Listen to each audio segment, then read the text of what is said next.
Is what I eat every day. I eat, what are they called? Cold oats? No. Old-fashioned oats. No, that's what this is. You know when you forget how to speak?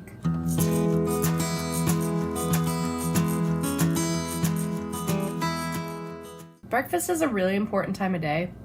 And I feel like a lot of people don't eat breakfast, especially people with autoimmune diseases. It's just really hard for them to eat in the morning. And I think it's because they might not know the best foods to eat in the morning with having a stomach problem or maybe problems with their gastro tract in general. So this is just a couple ideas for breakfast that are really nutritional. They're going to give you protein. They're going to give you energy for the day. It's not just going to give you a bunch of sugar like cereal.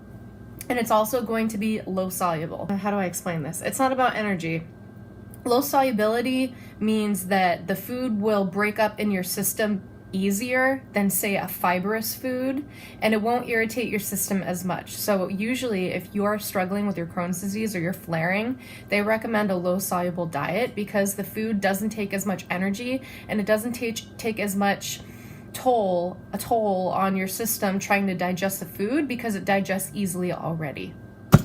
That made sense, right? Okay. So, first of all, I love cereal. I really, really do.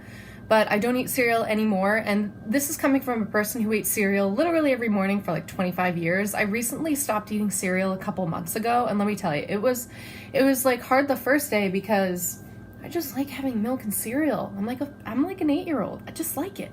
But it doesn't give me any protein. Even if I add milk and I get a protein cereal, like Special K's protein, it's really not that much protein.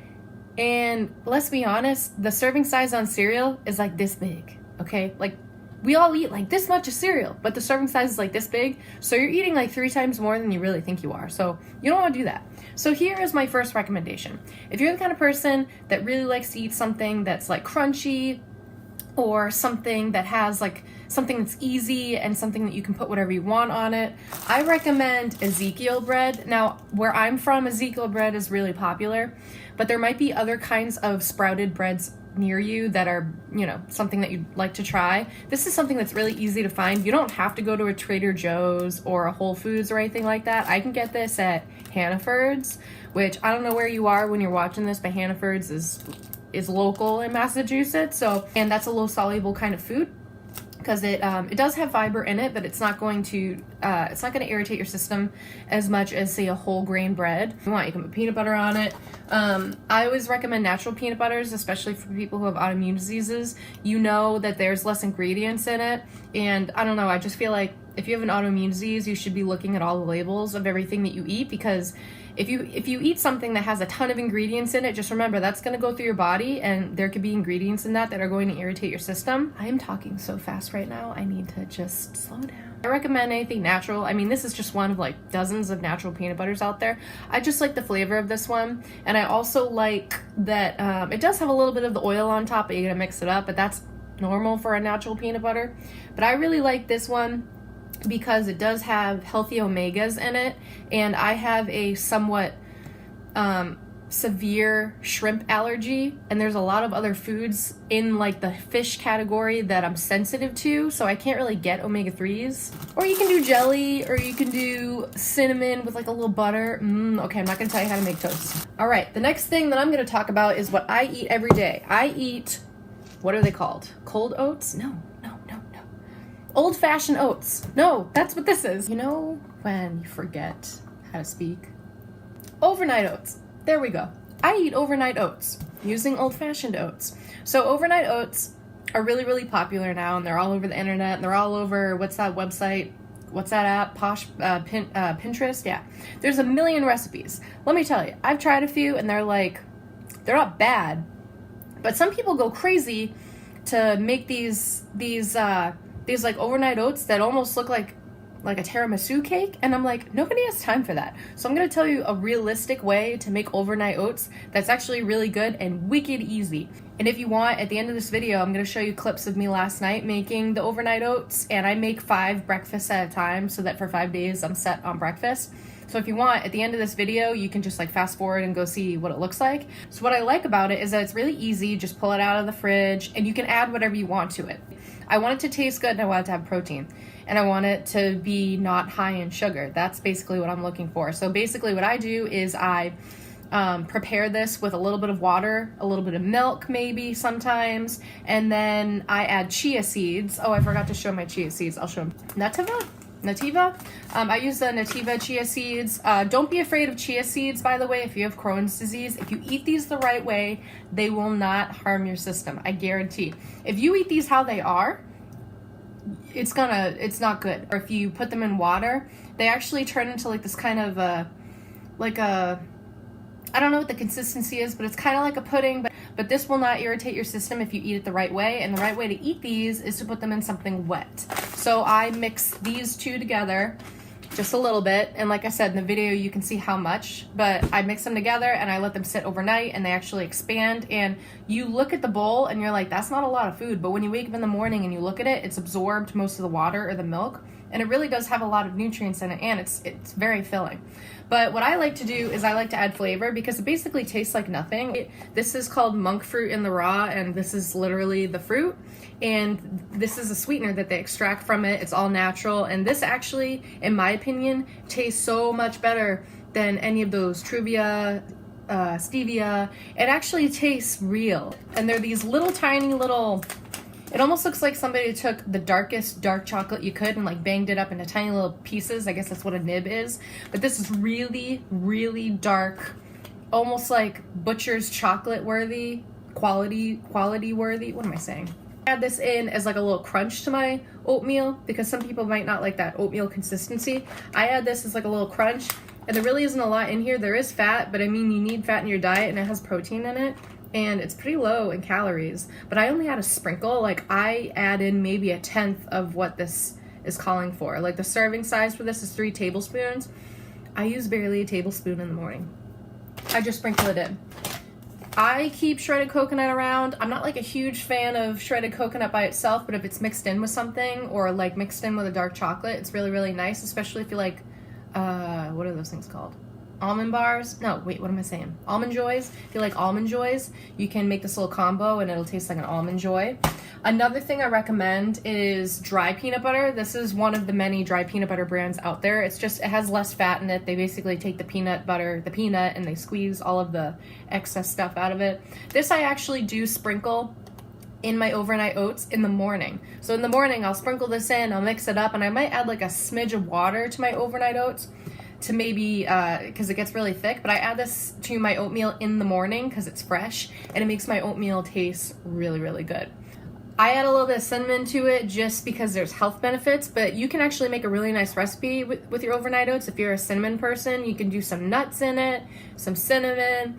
If you're, not pre-diabetic or anything like that, and if you're careful and you don't add too much, even adding like a little bit of maple syrup to your overnight oats, it could be a nice flavor combination. But I'm not huge on cinnamon unless I'm eating like a cinnamon muffin, but adding a little dash to what you eat every day, there's some really good health benefits. It's really good for your neurological system. So anyway, that is basically what I eat every day, is some kind of a combination of overnight oats. There's so many ways that you can do it, and if you get used to the fact that it's cold and it's not hot, and if you get used to the consistency or make the consistency what you're looking for, like add some crunch to it, like you can add some crushed almonds to it, you can add in whatever you want, you can add fruit to it, some people add, I don't know, you can just add whatever you want to it. So that's what I recommend. Another thing that I recommend is trying protein shakes in the morning.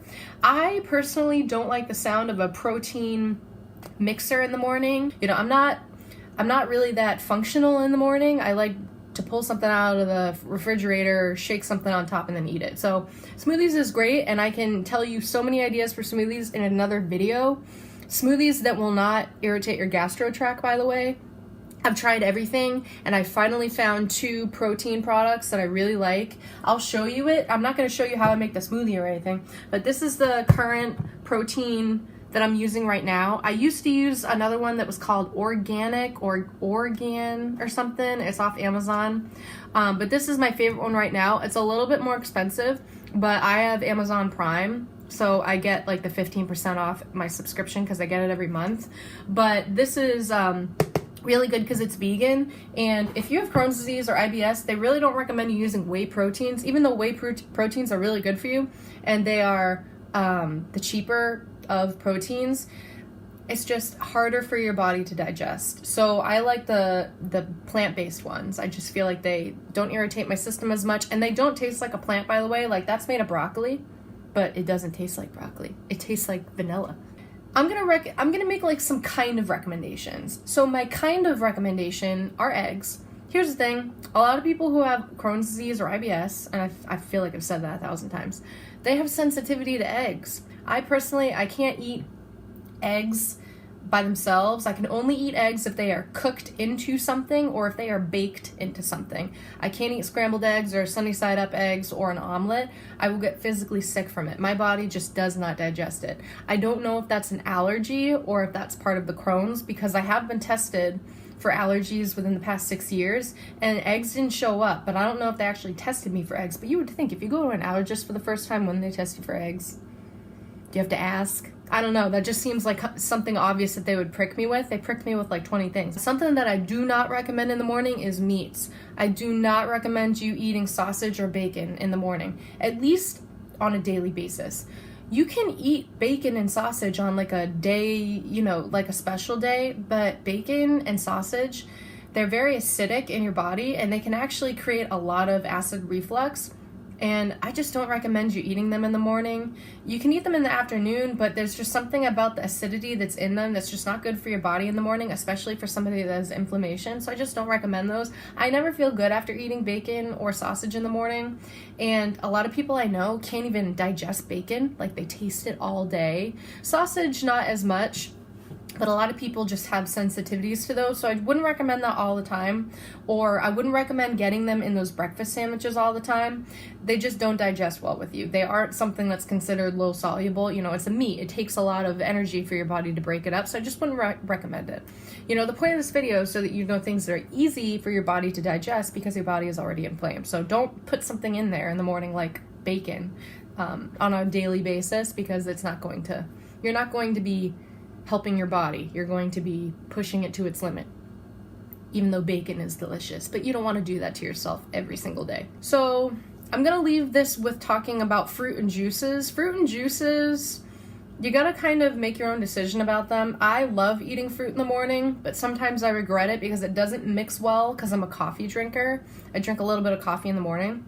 So I wouldn't eat a lot of fruit and then mix it in with coffee like I do, because sometimes I'm like, oh, why did I do that? Because I have heartburn. So if you're going to drink coffee in the morning, maybe try to drink your coffee a little bit later, you know, like not directly after you ingest the fruit. There's too much acidity in coffee, and like a citrus fruit or berries, it's just not a good combo. But I do not recommend drinking juices in the morning. I mean, some people really enjoy having apple juice or orange juice in the morning. I grew up with acid reflux disease as well as Crohn's disease.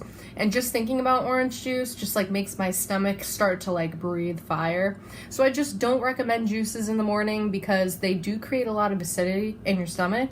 And you might not know that it's there. But later on, have you ever like felt like when you burp, I know this might be kind of gross, but like, have you ever burped and you taste the juice that you had earlier that day? That's signs of early acid reflux, okay? It could even be a sign that in the future you might have it could be a sign that you might also have acid reflux disease if you taste it that many hours later. So I'm not telling you not to drink juice in the morning, but you just have to be careful because it might not be worth it for you, especially for your teeth as well. Because if you're eating all of these acidic foods and you feel like it's bothering you hours later, it's also bothering your teeth. It's also going to erode your, your enamel. So you just have to be careful with all those kinds of foods, all right? So like I said, I'm not telling you what to eat. I'm not telling you that you shouldn't be eating or drinking these things, but you just need to be careful because not only is it going to be going through your body and it's going to be digested by your body, if you are having issues with it stomach-wise, it's going to travel up your esophagus and it's going to erode your teeth. I had 8 cavities by the time I was 15, and I barely ate anything up until the age of 15 because I was so sick. And that's because I had acid reflux disease, or I had so much acid reflux that it eroded my teeth. Okay, so you just need to be careful, especially if you're somebody who's a coffee drinker. You just need to be careful with what you're eating and what you're drinking so that you're not also eroding your teeth. Because I feel like a lot of people forget about their teeth when they're so busy trying to get out of their flare-up or so busy trying to get into remission that they forget about their teeth. And then they go to the dentist and they're like, oh my God, I have 3 cavities. So you just need to be careful, all right? So like I said, I like to make recommendations for people because I grew up with this disease. I've had it for, I just turned 28 last week, so I'm 28 years old. So that's 28 years of eating food in the morning, and I can tell you what works and what doesn't work. And just based on our population, there's a lot of sensitivities to certain foods. With our disease, there's a lot of acidic foods that are not good for us, and we don't digest them well. And then there's a lot of fibrous foods that we don't digest well either. So you just need to be careful of what you put in your body, and you want to make sure that when you're putting it in your body, it's going to benefit you. It's going to give you energy. It's going to give you protein. It's going to give you, the things, it's going to be good for your heart too, which is why I recommend grains, you want it to benefit you and you want it to be a lifestyle. So choose something that you're going to enjoy, and also make sure that, you're not putting your body through a hard time trying to digest it. All right, that being said, I'm gonna leave this video. If you wanna know how to make overnight oats to the consistency that I like, you can kind of fast forward through whatever's gonna happen after this. I hope you're well, I hope you stay well, and I hope that if you are flaring up, that you find some relief at some point. It will get better, I promise it gets better. I just want to spread some positivity out there. The whole point of this channel is to just educate people, because people are smart and they can make their own decisions, but sometimes they might not know what options are out there. So that's what my channel is about. My channel is about educating people so that they can make their own decisions. Like I said, I'm not telling you that you gotta go make cold oats, overnight oats. I'm not telling you that you need to make a smoothie. So it's just recommendations. So I hope that you appreciate that, and I hope that maybe you get some kind of information out of this video. If you have any questions, leave them below in the comments. If you want to recommend any breakfast recipes down below, please share them with me and everybody else. And I hope you have a great day. Bye.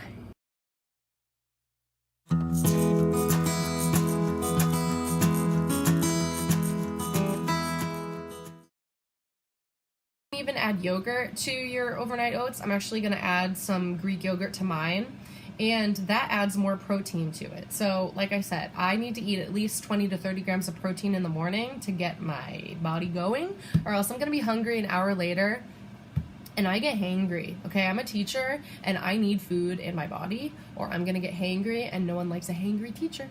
No one likes them. So I'm going to show you how I make my overnight oats. Perfect size. When I say these, I mean these are the Rubbermaid 3 cups. And this works perfectly for the 1 serving of overnight oats. I don't know why I just showed you how to stack Rubbermaid containers. Like, you've never seen stack containers in your fridge before, Jill? Like, come on.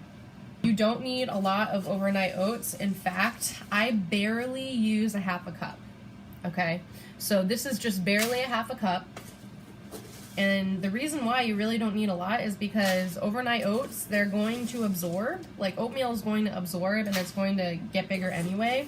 So you really don't need a lot. And also, there's a lot of carbs in, there's a lot of carbohydrates. Like a lot, like this doesn't look like a lot, but it will be, because I add other stuff. By the way, I'm adding 1 tablespoon of chia to all of my oat containers.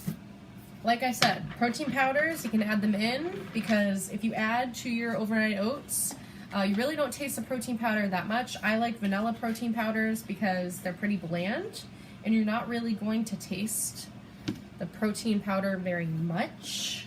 So yeah, you can do that. You can do chocolate protein powders. You don't have to do any protein powders, but if you're somebody who wants to get more protein in your diet, you can add protein powders to your overnight oats, and you really don't know, because it doesn't add any kind of a texture. It does add a flavor, like you're definitely going to taste it, but if you add peanut butter in, or fruit, or maybe even like a little bit of agave, or like maple syrup, or you can add coffee in here, like instant coffee, and make it like a mocha, like with chocolate and coffee, and make like a mocha kind of an oatmeal. So you just kind of need to experiment and see what you like. I'm obsessed with peanut butter, like I said, so I'm just gonna go with peanut butter. I am out of protein powder. I need to open up my other protein powder. You want to add water or milk, or you can add almond milk to the point where it has a very watery consistency. I'll show you what it looks like.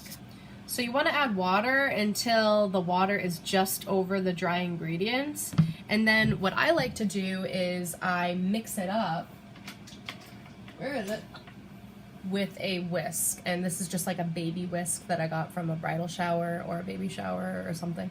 But I whisk everything up because I don't want there to be chunks of protein or chunks of, you know, anything else in there.